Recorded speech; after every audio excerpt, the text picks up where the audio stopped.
keep praying for my mom. She's kind of stubborn like my brother and sister. She doesn't listen. Pray for her. Pray for Jim Gardner. Continue to pray for him. Is anybody here thankful for anything this morning? Amen, brother. What are you thankful for? My daughter came through her operation in specific grace.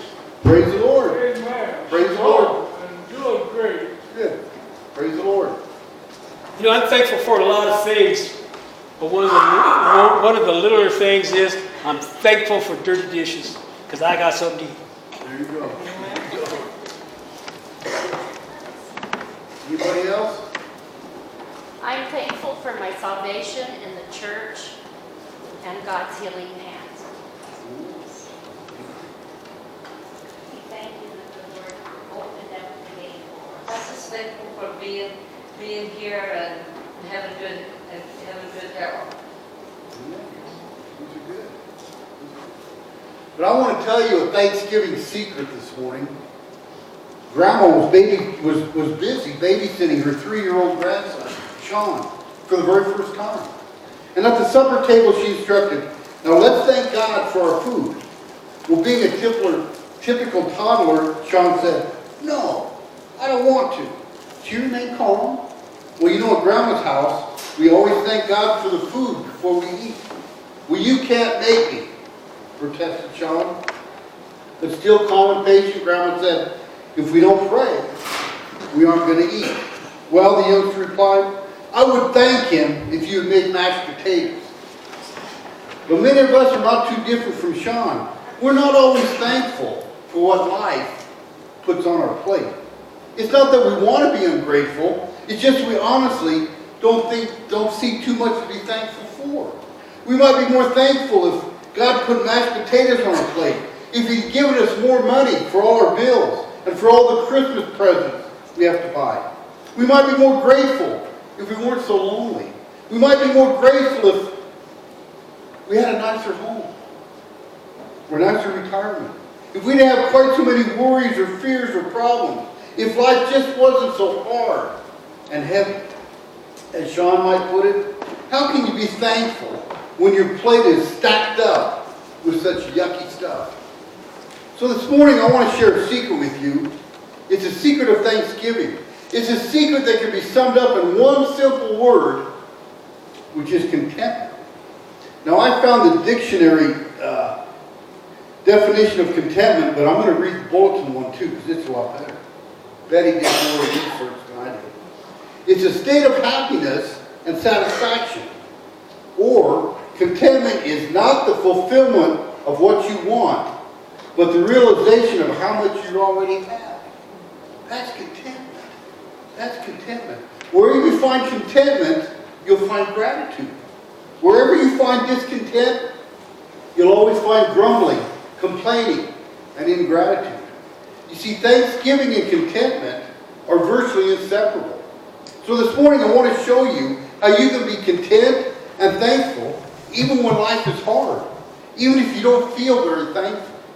And the secret is found in the Bible in Philippians 4, verses 11 through 13. And the man who's going to share this Thanksgiving secret with us is the Apostle Paul. He says, you know, I'm not saying this because I'm in need, for I have learned to be content whatever the circumstances. I know what it is to be in need. I also know what it is to have plenty. I have learned the secret of being content in any and every situation, whether I'm well fed or whether I'm hungry, whether I'm living in plenty or in want.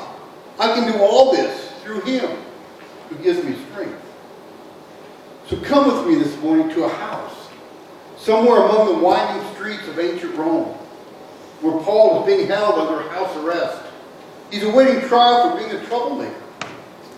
Outside the door stands a Roman soldier, guarding the house. But chances are he'd let you in without any trouble for a short visit. And inside you can hear a voice speaking. You can hear the scratch of a quill, busily putting ink to paper. Paul is dictating a letter to the church at Philippi. And if you listen closely, you'll hear brief snatches of his dictation. He writes, I thank my God upon every remembrance of you, For to me to live is Christ, and to die is gain. And remember, he's in prison. Do all things without complaining and disputing. Rejoice in the Lord always. Again, I will say rejoice. Here's a man who's thankful. He is thankful no matter if he lives or if he dies. He has a joy that even trouble or trial cannot shake. He's found the secret of thanksgiving, which is contentment. How can he do this?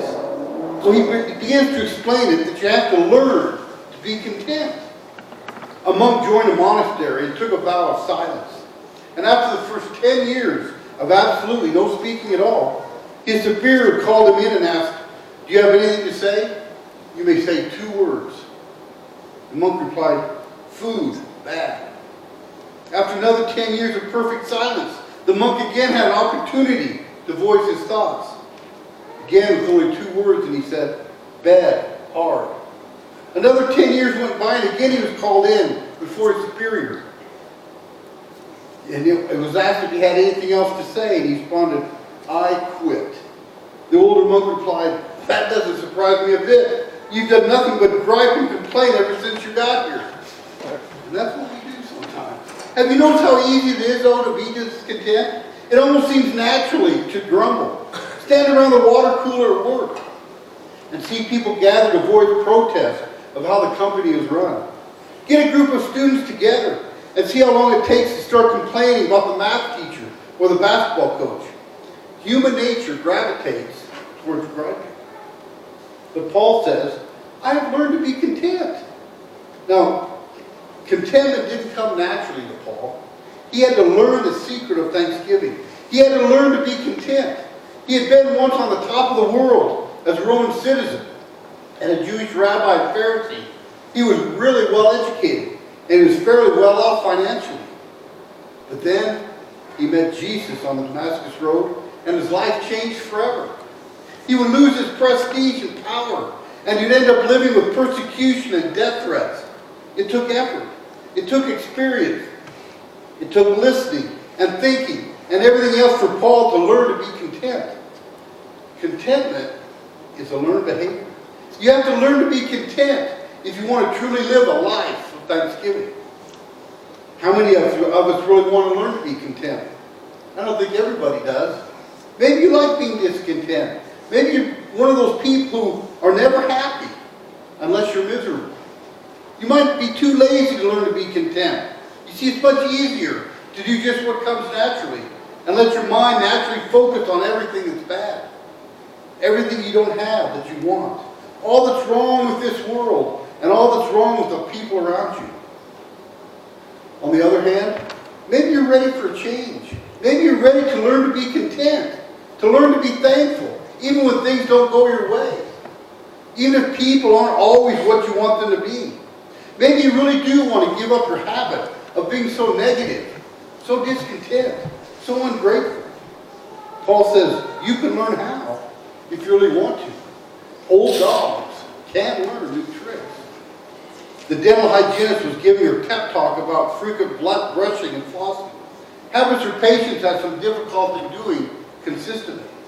Finally, the patient couldn't resist saying, "You know, an old dog can't learn new tricks." And she quickly replied, "He can if he wants to keep his teeth." And if you're willing to learn to be content, you'll discover the secret of thanksgiving.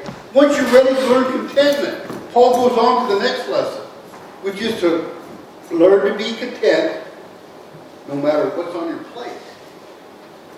A little girl stayed for dinner at the home of her first grade friend.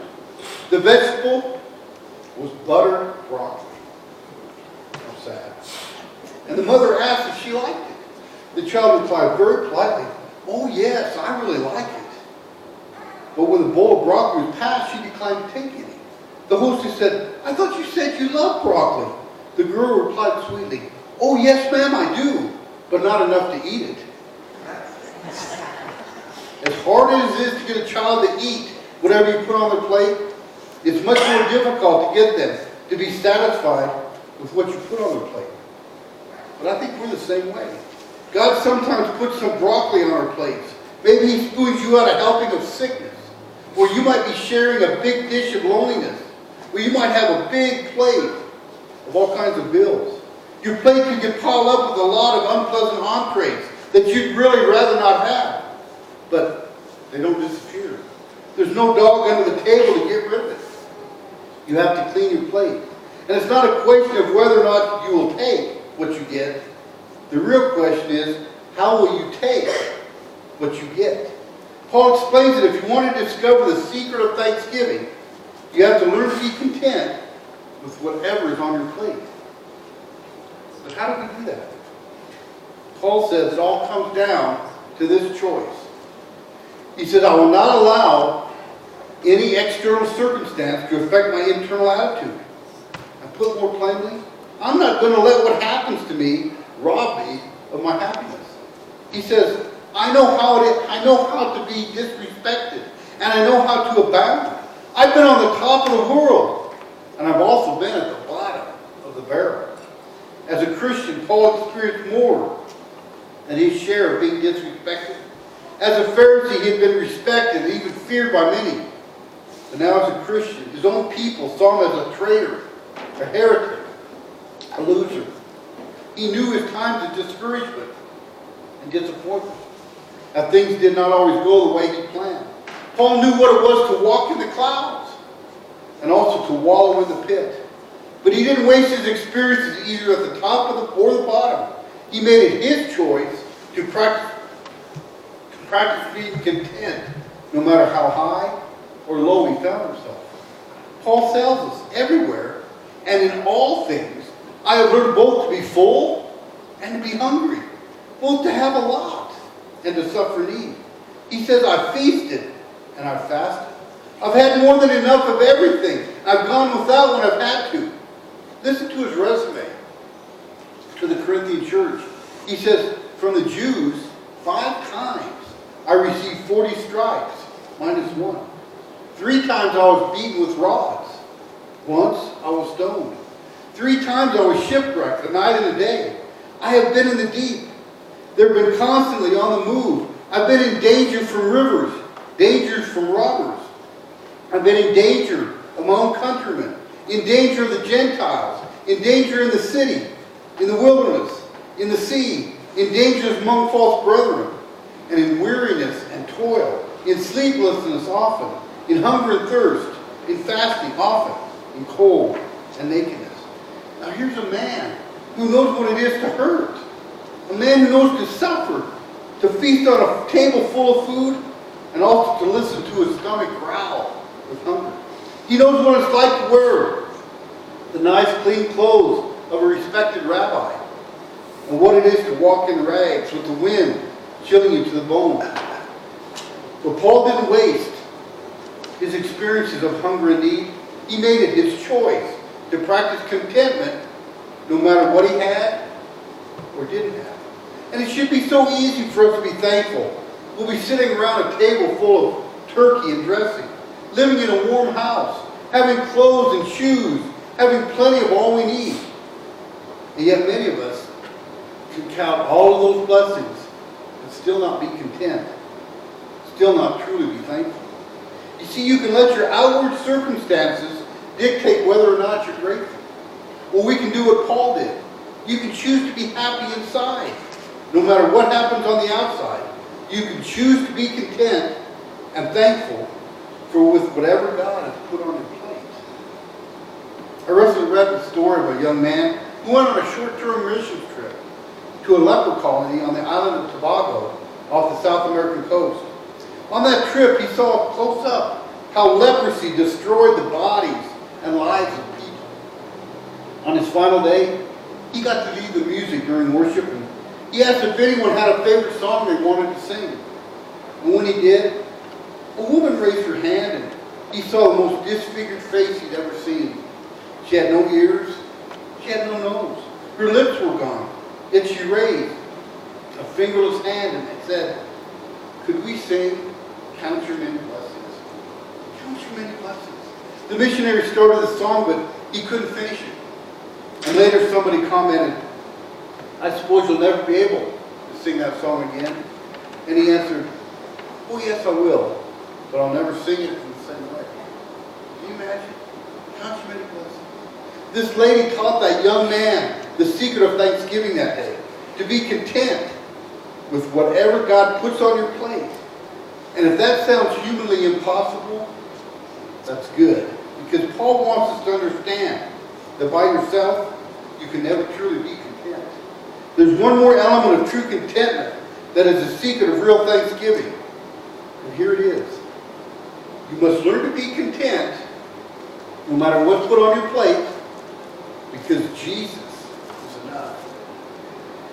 You see, when we have nothing left but God, then you become aware that God is enough. That's a quote by Agnes Moderoiter.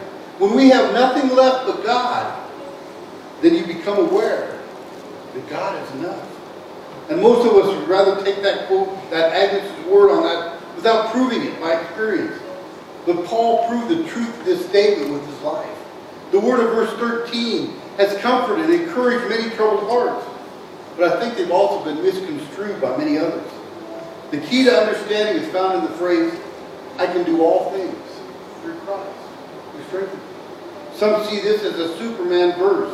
They want to do something very hard or something impossible. And somebody tries to tell them that they need to be careful. And they say, oh, I'm not afraid. I can do all things through Christ. Man, I can leap tall buildings in a single bound. I can pick up poisonous snakes. I can do all that kind of stuff. But Paul isn't promising superpowers here. He isn't urging us to take foolish chances and then depend on the Lord to get us out of the mess that we make. Here's what he's saying. Now listen up. If Jesus Christ is Lord of your life, you have everything you need to be content and every reason in the world to be thankful. Did you get that? If you have Jesus Christ as Lord of your life, you have everything you need to be content and every reason in the world to be thankful. You see, when you have Jesus, you have all you need. You can do all things. You can endure all things with contentment and with thanksgiving because you have Jesus. Tim Vanderveen was a tall, broad-shouldered, he had curly hair. He had a smile as broad as the dawn. And he was as handsome as they came. And after graduating from college, he took a good job and scurried up the ladder of success about as quickly as anybody could. One November afternoon, though, Tim called his good friend and former professor, Tim Brown. Professor Brown said, hey, Tim, how you doing? A weak, trembling voice said, I'm not doing so good. And Professor Brown said, what's up? What's up with you? Tim said, I'm in the hospital here in Grand Rapids, and I got the flu or something. My folks are out of the country, and I could sure use some visitors. Professor Brown said, you know, I'm going to be in Grand Rapids later today. Maybe I'll stop by and see you. Would that be okay? Tim said, yeah, I'd like that a lot. And by the time Professor Brown visited Tim, the doctors had already been there. It wasn't the flu. It was leukemia. Now come with me to room 5255 in Spectrum Hospital 3 years later. Professor Brown walked into Tim's room. His mother was sitting in the corner crying. Tim is laying on his side. Pillows are positioned between his skinny little legs. His hair isn't curly anymore. There isn't enough energy for him to look up. So the professor gets down on one knee so he can look him eyeball to eyeball. He said, hi, Tim. Tim said, hi, Professor. And there was a long, awkward pause. Professor Brown had been a pastor for 20 years, and he still don't know what to say. So Tim broke the silence. You know, I've learned something. The professor knew you don't trifle with the words of a person who's about to die. You just listen carefully. So the professor said, tell me, partner, what have you learned through all this? Tim said, I've learned that life is not like a VCR. Well, the professor didn't get it any more than you're getting it now. So the professor said, I don't get it. What do you mean? And Tim said, life. It's not like a VCR. You can't fast forward through the bad parts. Long pause. Then Tim interrupts the silence again to say, but I learned that Jesus Christ is in every frame And right now, that's just enough. That's just enough. Jesus is enough. If you know Jesus, you have a God who hears you. The power of love behind you. The Holy Spirit within you. And all of heaven ahead of you. If you have Jesus, you have grace for every sin. You have direction for every turn. And you have an anchor for every storm. You have everything you need to learn to be content, whatever is put on your plate. So this morning, do you have Jesus today? Do you truly have Jesus? Maybe the reason you don't feel thankful is because you're really not sure. Maybe you feel far away from Him this morning, but you know you need to come back home. Discover the truth of Thanksgiving today. Come and discover that when you have Jesus, you have enough. Come as we hear our next song. But remember, whenever things get tough, whatever's on your plate, Jesus is enough. Lord, thank you for this sermon on learning to be content. I know sometimes, Lord, we feel like we're overloaded. Our plate's way too full. But Lord, with you, we have just enough. Lord, I would pray that we learn this secret of contentment, Lord. This sermon was for me. I seem to thank you when I get my way and everything's going the way I want it to be. But when things kind of turn, Lord, what's going on? And Lord, I know you're enough. So help me to be content in every situation, whether I'm hungry or well-fed, whether I'm sick or healthy. Whatever it is, Lord, may your name be praised through it. Continue to work in this service, Lord. Thank you for dying on that cross, Lord. I just want to say thank you for being so good. In your name we pray.